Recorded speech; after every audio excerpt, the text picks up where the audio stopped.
Yes, sir. Yes, I do. Tell her about 15 minutes. How about? All right, let's get this. Okay, we are doing chapter 27, page 129. All right, voices off. Let's get started. The next evening, Crenshaw appeared, all of him, not just his tail. We were at a rest stop off Highway 101, sitting at a picnic table. Cheetos and water for dinner, my mom said. She sighed. I'm a bad, bad mother. Not a lot of options at a vending machine on the 101, my dad said. He had hung a pair of his underwear on a nearby bush to dry. Sometimes we washed our clothes in the sinks at bathrooms. I tried not to look at the underwear. After we ate, I headed to a patch of grass under a pine tree and I lay down and stared at the darkening sky. I could see my parents and they could see me, but at least I felt like I was a little bit on my own. I loved my family, but I was also tired of my family. I was tired of being hungry. I was tired of sleeping in a box. I missed my bed. I missed my books and Legos. I even missed my bathtub. Those were the facts. A gentle breeze set the grass dancing and the stars spun. I heard the sound of wheels on gravel and sat up on my elbows. I recognized the tail first. Meow, said the cat. Meow, I said back because it seemed polite. We lived in our minivan for 14 weeks. Some days we drove from place to place, some days we just parked and sat. We weren't going anywhere. We just knew we weren't going home. I guess getting out of homelessness doesn't happen all at once either. We were lucky. Some people live in their cars for years. I'm not looking on the bright side. It was pretty scary and stinky, but my parents took care of us the best they could. After a month, my dad got a part-time job at a hardware store. My mom picked up some extra waitressing shifts, and my dad kept singing for tips. Every time his fishing sign got wet, I made him a new one.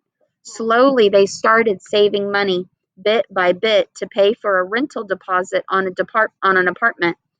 It was sort of like getting over a cold. Sometimes you feel like you'll never stop coughing. Other times, you're sure tomorrow is the day you'll definitely be well. When they finally put together enough money, my parents moved us to Swan Lake Village. It was about 40 miles from our old house, which meant I had to start at a new school. I didn't care at all. At least I was going back to school, a place where facts mattered and things made sense. Instead of a house, we moved into a small, tired looking apartment. It seemed like a palace to us, a place where you could be warm and dry and safe. I started school late, but eventually I made new friends. I never told them about the time we were homeless, not even Mary Soul. I just couldn't.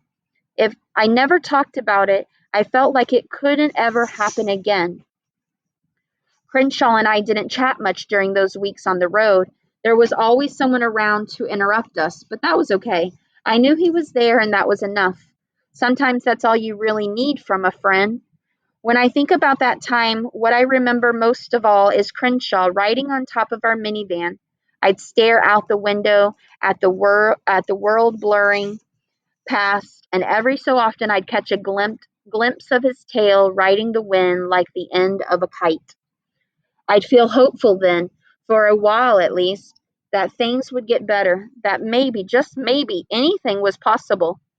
I guess for most kids, imaginary friends just sort of fade away the way dreams do. I've asked people when their imaginary friends stopped hanging around, and they never seem to remember. Everybody said the same thing. I guess I just outgrew him. But I lost Crenshaw all of a sudden after things got back to normal. It was like when you have a favorite t-shirt that you've worn forever. One day you put it on and surprise, your belly button is showing. You don't remember growing too big for your shirt, but sure enough, there's your belly button sticking out for the whole wide world to see. The day he left, Crenshaw walked to school with me. He did that most mornings unless he wanted to stay home and watch Blue's Clues reruns. We stopped at the playground and I was telling him about how I wanted to get a real cat someday. That was before I found out my parents are extremely allergic to cats. Crenshaw stood on his head. Then he did a cartwheel. He was an excellent cartwheeler. When he came to a stop, he gave me a grumpy look. I'm a cat, he said. I know, I said. I'm a real cat. His tail whipped up and down. I said, you know, a cat other people can see. He batted a paw at a yellow butterfly, and I could tell he was ignoring me. A bunch of big guys, fourth and fifth graders, walked by. They pointed at me and laughed, making cuckoo circles with their fingers. Who are you talking to, doofus? One asked, and then he snort laughed. That is my least favorite kind of laughing.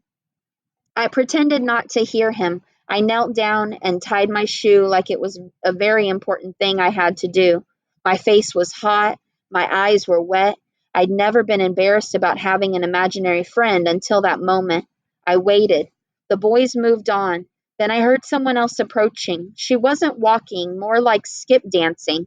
Hey, I'm Marisol, said the girl. I'd seen her at recess before. She had long, dark, crazy hair and an unusually large smile. I have a Tyrannosaurus backpack just like yours. I'm going to be a paleontologist when I grow up, which means I know what it means, I said. I want to be one too. Or maybe a bat scientist. Her bigger.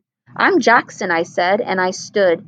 When I looked around me, I realized Crenshaw had vanished. 31. I've sometimes wondered if I was kind of old to have an imaginary friend. Crenshaw didn't even show up in my life until the end of first grade. So one day at the library, I looked it up. Turns out somebody did a study on children and their imaginary friends. Fact is, 31% of them had an imaginary friend at age 6 or 7, even more than 3 and 4-year olds. Maybe I wasn't so old after all. In any case, Crenshaw had excellent timing. He came into my life just when I needed him to. It was a good time to have a friend, even if he was imaginary. We'll stop there.